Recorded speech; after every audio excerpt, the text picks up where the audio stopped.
not. So there's a great, there's several proposals dealing with law enforcement, local law enforcement applying immigration laws. So just to give you a taste, I would say, of what we are seeing right now, is one of the most, I guess, troubling is House Bill 22, which would ask public school officials to check the immigration status of children when they are registering, when they are enrolling in school, and then to report that information in order to assess how many undocumented children there are in this state. It's really troubling that these kinds of proposals are out there and that specifically target children who have committed no crime and who only want to go to school and want to be able to become somebody in their lives. The other such of those bills would take away the ability for children who have been raised in Texas, who went to Texas high schools, to be able to pay in-state tuition at colleges or universities. So they would have to meet all the other requirements. They meet residency requirements, and the only difference between a child who is an immigrant without documentation, who was raised here, who went to schools here, versus any other student in Texas is the fact that they don't have proper documentation. And so there is the opportunity that was won about 5 or 7 sessions ago that allows these students to pay in-state tuition. Now they want to strip away that so these students don't have access to education. The others, some of these other proposals deal with citizenship, the right to citizenship. And while they don't necessarily want to can't strip away the right to citizenship because it's a constitutional right and it goes, it's a more of a federal issue, what some of these legislators are trying to do is go around the issue. For instance, by not providing an official birth certificate to children born of an undocumented immigrant. And so that would not give the opportunity for that child to ever have proof that they're actually a U.S. citizen. And the other is some of these other bills will remove benefits. If there's any children who are U.S. citizens who are born here who receive any kind of benefits, if their parent is an undocumented immigrant, then they would be removed those benefits. So you leave these children without a social network, without a social safety net that they may be in need. Now, I wanted to just focus very specifically, very shortly on the enforcement of immigration laws. And the reason why I'm going to talk about these is because on this Wednesday, there will be a hearing in the House State Affairs Committees about what's so-called sanctuary cities bills, as well as other bills. And the difference between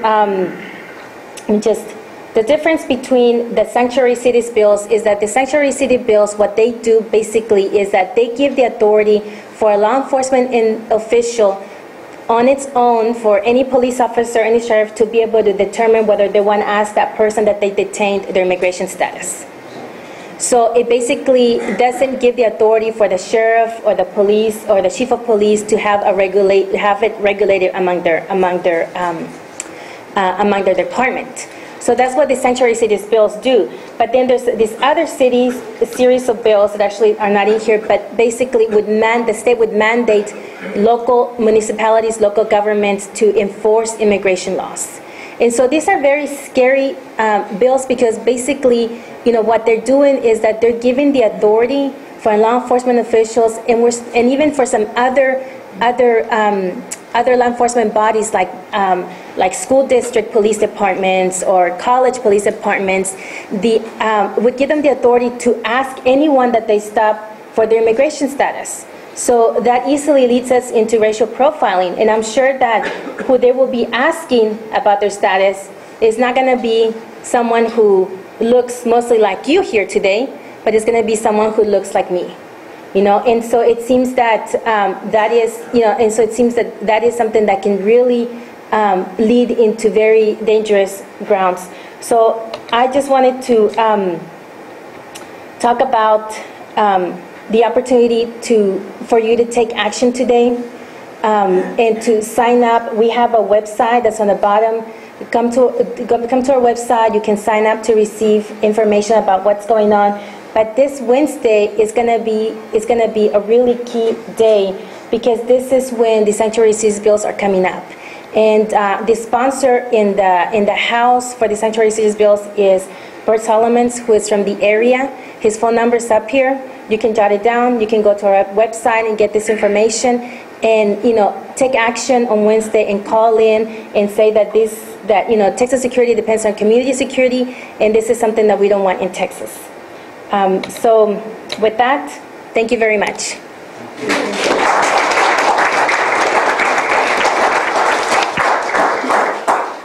Thank you very much. I think when you talk about immigrant, I fall in. When you talk about maybe religion, I fall in. And you talk about being black, I fall in. But that's you can understand why I'm very nervous about the new immigration bill because two of my children were born when I was out of status. So by the current proposal, they will not be citizens or be second-class citizens. It really makes me nervous. Sometimes when I read some of these things, I'm wondering, what country are we in? But having said that, I'm going to call my next speaker, who's a man I have known so long, and I never want to lose my respect for him. He's a man who has been a witness to historical erosion of human rights and civil liberties over several decades. Reverend Halsey Hickman has been a consistent voice for civil rights and dismantling of institutional racism. Activists in Dallas constantly seek out his wisdom, and please put your hand together. Help me welcome Reverend Hickman.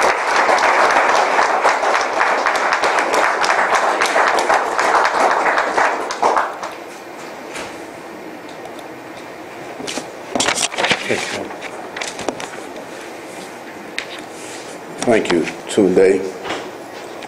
It is good to be here with you this afternoon.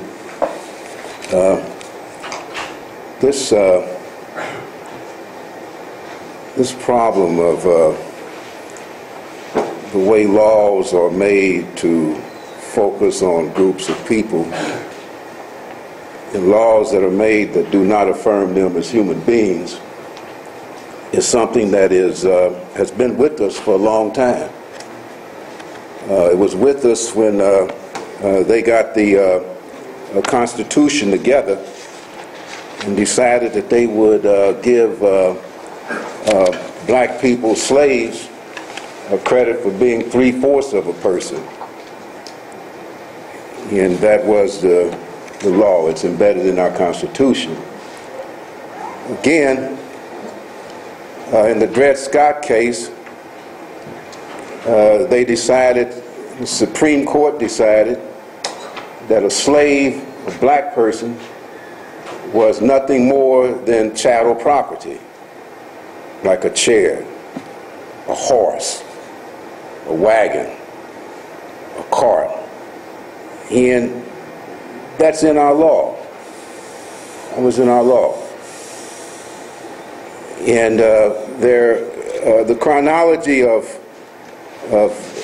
laws and the way they were developed to counter the affirmation of black people as full-fledged citizens of this country is something that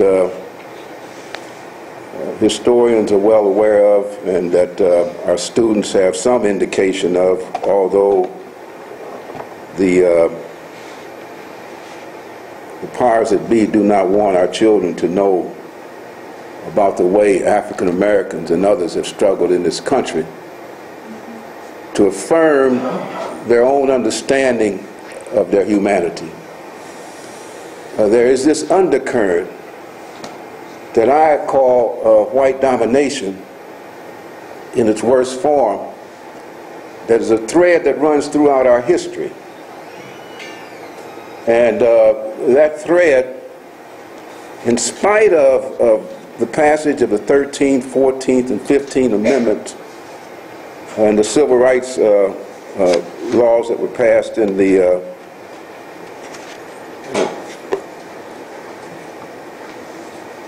18th, 19th century, there's always this manifestation of anti-blackness, anti-people of color that keeps cropping up. It's like an undercurrent in a river that you can't see, but it's there. It's like an undertow in the ocean. You can't see it, but it's there.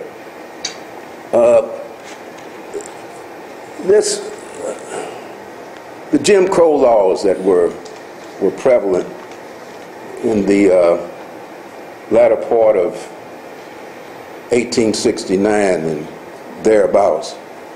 The Jim Crow laws that cropped up, which aimed at